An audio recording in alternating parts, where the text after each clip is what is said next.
See, now it's getting grim. See, I didn't expect this. From the way everybody's been talking, everything from my comments section to the stuff that they've been saying in the news, everybody is saying, like, look, this thing heated up to the level, the surface level of the sun. I was watching other videos and they were saying, unfortunately, what would have happened, it just would have and human remain, like, they would have been expelled from the sides and unfortunately would never be recovered. That's the way people were talking. But now we get in big chunks that they're recovering.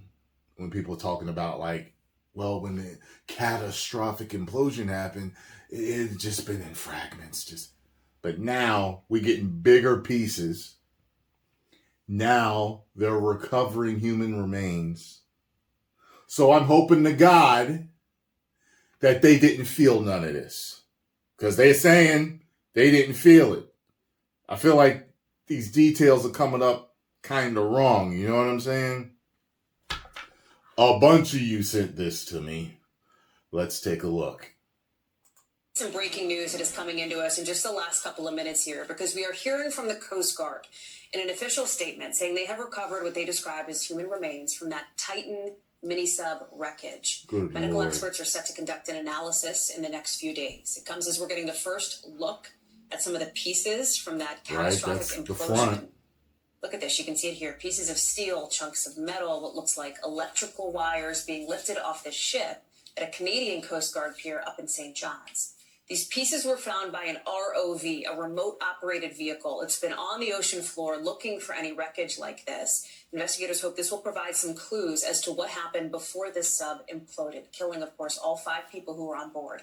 Ron Allen is joining us now. Ron, what else are we hearing from the Coast Guard tonight? All these big Well, pieces. it's surprising that they're saying that there are these presumed human remains that were found along with the other debris there on the ocean floor. Back last week when this was all happening, they described this catastrophic implosion as so violent at such depths that it was unlikely that there would be anything recovered, let alone any sign of human remains of the 5 who perished in this accident.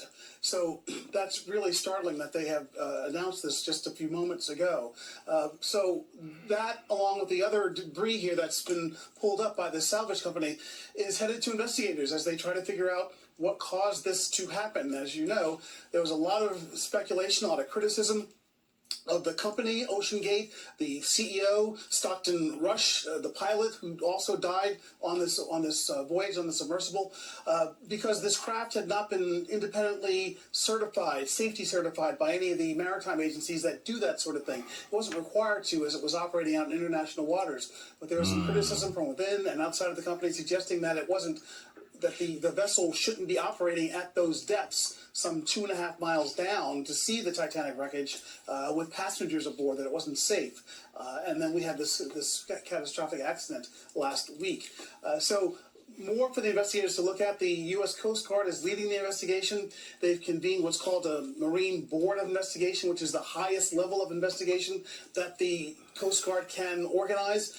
It's a multinational effort. The Canadians, the French, the British are all involved in this because they had nationals aboard the submersible or because they are involved in this rescue and search and recovery operation as it evolved into over the past number of days. The salvage company said that its operations out there to bring back more debris have ended, so they apparently have what they're going to have, and they're going to try and start piecing this together to see what happened. It's not just about the cause. They're trying to determine if there should be more regulations regarding these submersibles, which are largely unregulated, particularly when they operate so far out in international waters. Good Lord. And again, a lot of criticism of the company, OceanGate, the CEO, the pilot, the material that this craft was made out of, which is not typical. It was carbon fiber, not steel and titanium.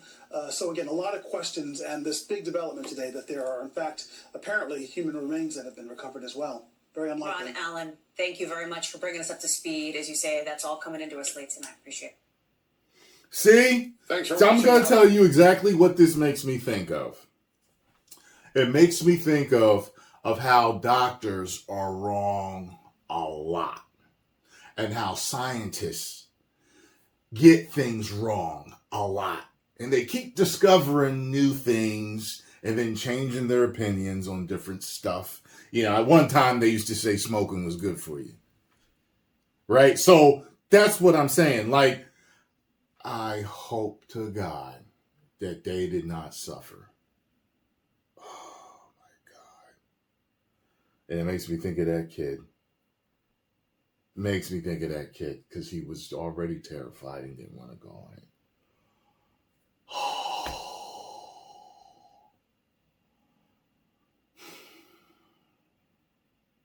Yeah, so I don't know what to say, man. I'm just it's like things. Yeah, they've been crushed into bits, and oh, look at all these big pieces they hauling out.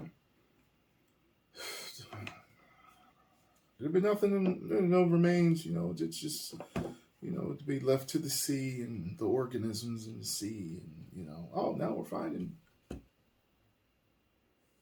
Oh my God! All right, y'all. Post comments down below. Let me know what you think.